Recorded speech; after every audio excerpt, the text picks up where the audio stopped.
Good morning everyone. आज की हमारी जो क्लास है उसका टॉपिक रहेगा रेशम कीट पालन के अंदर। हमने रेशम कीट पालन के रेशम कीट के जीवन चक्र को पढ़ लिया है। आज का जो हमारा टॉपिक रहेगा वह रहेगा रेशम कीट का लार्वा या कैटरपिलर। देखिए, रेशम कीट का लार्वा क्या होता है इसके बारे में वैसे मैंने आपको लास्ट क्लास में बता दिया था, लेकिन फिर भी मैं रिवाइज कर लेता हूं कि जैसे ही नर और मादा मैथुन क्रिया करते हैं उसके पश्चात मादा दूसरे दिन के बाद अंडे देना प्रारंभ कर देती है। अब जैसे ही ये अंडे दिए जाते हैं, ये अंडे समय के साथ इनमें रंग परिवर्तित होते हैं, अर्थात पहले हल्का रंग होता है, उसके पश्चात इन अंडों का रंग है वह गहरा होता जाता है। और अंडे देने के 9 से 12 दिन पश्चात, ध्यान रखिएगा, अंडे देने के 9 से 12 दिन पश्चात 9 से 12 दिन पश्चात इन अंडों में स्फुटन होता है।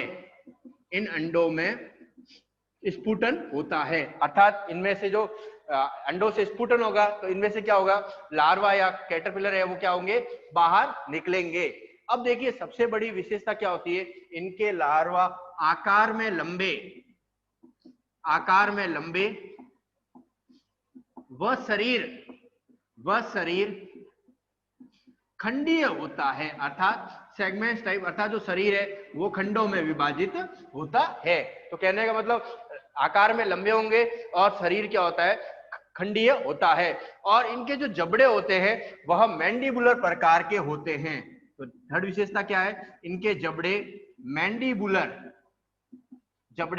मैंडिबुलर प्रकार के होते हैं।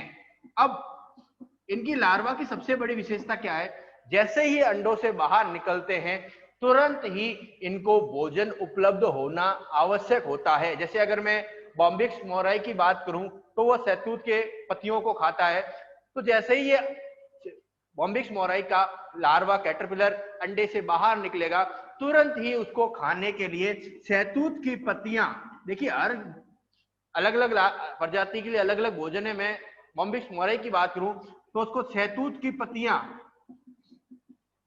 की पत्तियां प्रचुर मात्रा में उसको उपलब्ध होनी चाहिए। अगर पत्तियां उसको प्रचुर मात्रा में उपलब्ध नहीं हो पाती है तो यह लार्वा मर जाएगा। अब इसके पश्चात सबसे बड़ी बात क्या है, यह लार्वा धीरे धीरे अलग अलग प्रावस्थाओं से गुजरता है। तो ये ध्यान रखना, इसमें कुल 5 प्रावस्थाएं होती है। लार्वा की कुल 5 प्रावस्थाएं होती है। 5 प्रावस्थाओं का सबसे बेनिफिट क्या है कि लार्वा धीरे धीरे क्या होगा, आकार में लंबा होता जाएगा। इस 5 प्रावस्थाओं से जब ये लार्वा गुजरता है, प्रथम प्रावस्था, द्वितीय प्रावस्था, तृतीय प्रावस्था, चतुर्थ प्रावस्था, पंचम प्रावस्था, तो ये लार्वा की जो लंबाई है वो क्या होगी, धीरे धीरे क्या होगी, बढ़ती जाएगी। इस दौरान यह 4 से 5 बार क्या करता है, निरिमोचन करता है। अब ध्यान रखना, सबसे बड़ी बात क्या है, जैसे ही चौथी प्रावस्था के बाद ये 4 प्रावस्थाएं गुजरती है, उसके पश्चात नर और मादा की पहचान अलग अलग की जा सकती है। तो नेक्स्ट क्या है कि जैसे चौथी प्रावस्था गुजरती, 5वीं पहुंचेगा, नर और मादा की अलग अलग पहचान की जा सकती है। अब सभी जितनी भी प्रावस्थाएं, मैं रिपीट कर चुका हूं वापस, कि सभी प्रावस्थाओं में आकार तो समान रहेगा, केवल लंबाई, मतलब जितना आकार है वो सेम है, केवल लंबाई बढ़ती ही जाती है। अब सबसे बड़ी विशेषता क्या है कि जब ये प्रथम प्रावस्था में गुजरता है तो धीरे धीरे क्या होगा कि ये शहतूत की पत्तियों को निरंतर खाने लगता है। और 4 दिन में ही, प्रथम प्रावस्था के 4 दिन के अंदर ही, जैसे ही प्रथम प्रावस्था शुरू हुई 4 दिन के अंदर ही इसकी कुल लंबाई 1.18 सेंटीमीटर हो जाती है। अर्थात प्रारंभ से लेकर जैसे ही प्रावस्था चल रही है पहली, इसकी कुल लंबाई 1.18 सेंटीमीटर हो जाती है। अब जैसे ही द्वितीय प्रावस्थाओं में प्रवेश करेगा, उससे पहले अब देखिए, जैसे ही पहली प्रावस्था खत्म होगी, ये लार्वा क्या करेगा, भोजन करना बंद कर देगा। अब भोजन करना बंद कर देगा अर्थात ये अक्रिय हो जाएगा। अक्रिय का मतलब उसी दौरान ये क्या करेगा, अपना निर्मोचन करता है, और जैसे ही निर्मोचन करेगा उसके पश्चात ये द्वितीय प्रावस्थाओं में प्रवेश कर लेता है, और फिर द्वितीय के बाद फिर तृतीय, चतुर्थ और पंचम, ये सारी प्रावस्थाओं से गुजरता है। और जब ये पांचवी प्रावस्थाओं में गुजर पहुंचता है तो 5 प्रावस्थाएं बाद ध्यान रखना, जब प्रथम प्रावस्था थी तो इसका वजन, इसका जो लंबाई है वह 1.18 सेंटीमीटर थी। जब ये 5वीं प्रावस्था में पहुंचता है तो 7.4 सेंटीमीटर इसकी लंबाई हो जाती है। तो इसका मतलब क्या है कि इसके आकार तो सेम है, केवल लंबाई क्या है, बढ़ती जाती है। और पांचवी प्रावस्था में नर और मादा दोनों की पहचान क्या होती है, अलग अलग होने प्रारंभ हो जाती है। और मादा जो होती है, लार्वा के 8वें तथा 9वें खंड में 2 चिन्ह पाए जाते हैं, जिससे क्या होती है, मादा की पहचान हो जाती है।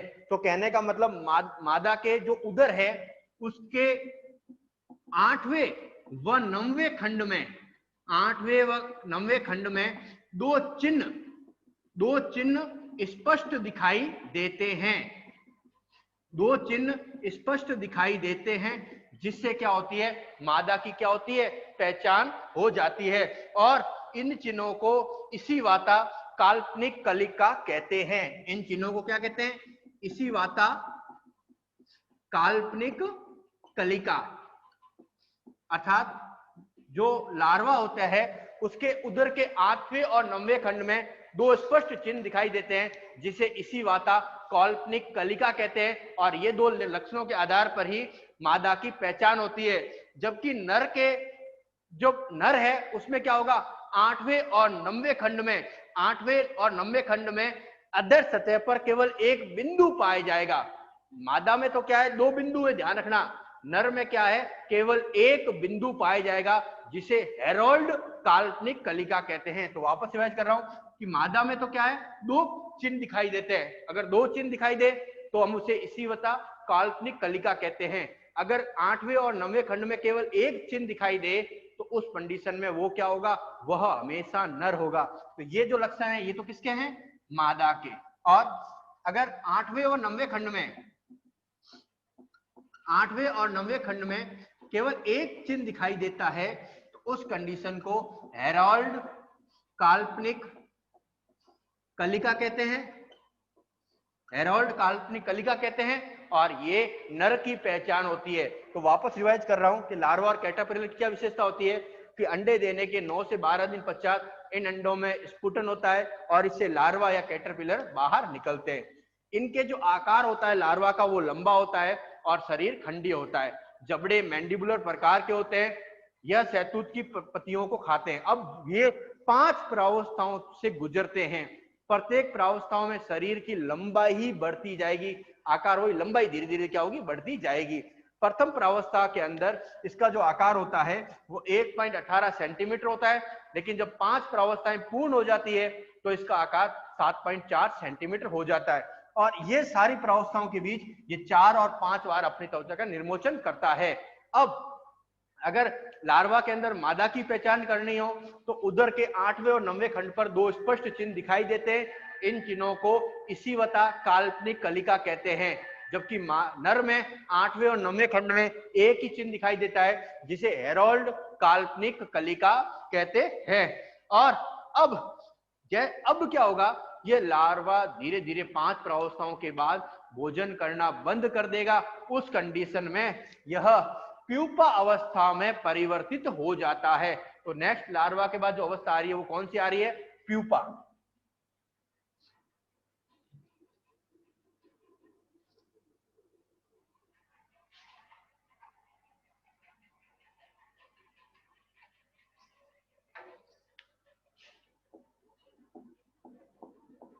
नेक्स्ट जो प्रावस्था है वो क्या होती है, प्यूपा होती है। इस प्रावस्थाओं में क्या होता है, सबसे पहले लार्वा जो कैटरपिलर है वो भोजन करना बंद कर देता है, भोजन करना बंद कर देता है। तो इसकी सबसे बड़ी विशेषता क्या है कि इस प्रावस्था में लार्वा भोजन करना बंद कर देता है और अगली प्रावस्थाओं की तैयारी करता है। अब अगली प्रावस्था कौन सी है? अगली प्रावस्था है रेशम का स्रावन करना। और रेशम का स्रावन कौन करती है? हम जानते हैं कि हमारे शरीर में जैसे लार ग्रंथियां होती है, वैसे इन रेशम कीट में रेशम ग्रंथियां पाई जाती है, जिससे क्या होगा? रेशम का स्रावन होता है। अब कैटरपिलर की जो लार ग्रंथि समान रेशम ग्रंथियां होती है, वह क्या करती है कि रेशम का स्रावन करती है। तो लार्वा की रेशम ग्रंथियां, लार्वा की रेशम ग्रंथियां रेशम के समान स्राव का, मीन्स धागे का, स्राव का निर्माण करती है। रेशम के समान जो समान स्राव होता है उसका क्या करती है? निर्माण करती है। और जैसे ही यह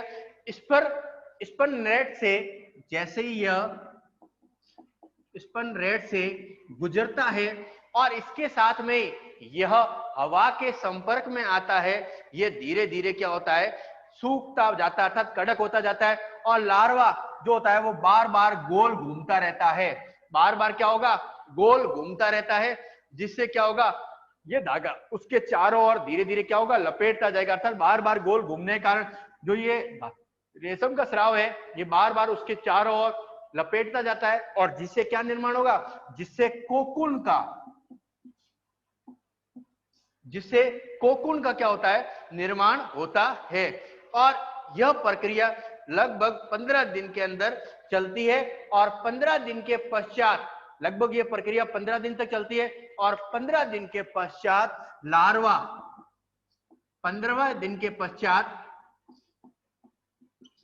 यह लार्वा भूरे रंग के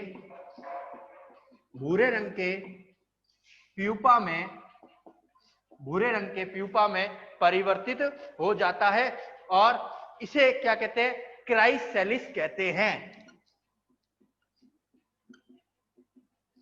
क्राइसैलिस कहते हैं। तो वापस रिवाइज कर रहा हूं, 15 दिन के पश्चात यह लार्वा भूरे रंग के प्यूपा में परिवर्तित हो जाता है। इसी प्रक्रिया को क्राइसैलिस कहते हैं।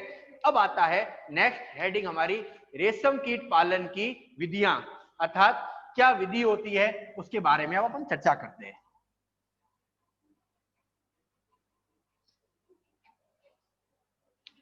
नेक्स्ट है रेशम कीट पालन की विधियां। रेशम कीट पालन की विधियां, तो देखिए यह विधि 5 चरणों में पूर्ण होती है। अर्थात जो ये प्रक्रिया है यह 5 चरणों में पूर्ण होती है। और इसका जो पहला जो चरण होता है वह होता है अंडों का संग्रहण। अगर हम कृत्रिम तरीके से कर रहे हैं तो सबसे जो पहला चरण होगा वह होगा अंडों का संग्रहण। दूसरा होता है अंडों का सेवन। दूसरा जो चरण है वह है अंडों का सेवन। तीसरा है लार्वा का पालन। चौथा होता है कोकून की प्राप्ति।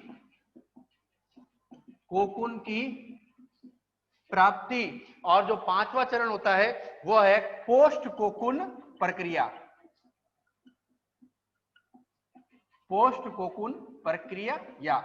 तो अब हम सबसे पहले शुरू करते हैं अंडों का संग्रहण। देखिए अंडों के संग्रहण के साथ सबसे बड़ी विशेषता क्या होती है कि रेशम कीट की 3 प्रकार की प्रजातियां पाई जाती है, जिनको एक प्रजाति को तो कहते हैं एक प्रज किस्म, दूसरी होती है द्विप्रज किस्म,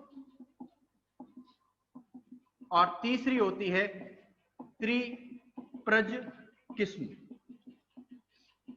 देखिए एक प्रज किस्म, द्विप्रज किस्म और त्रिप्रज किस्म, और कई जगह इसको बहुप्रज किस्म कहते हैं। अब अपन शुरू करते हैं, एक एक को नोट डाउन करते रहते हैं। सबसे पहले है एक प्रज किस्म। देखिए एक प्रज का मतलब होता है एक वर्ष में एक बार ही कोकून को प्राप्त किया जाए।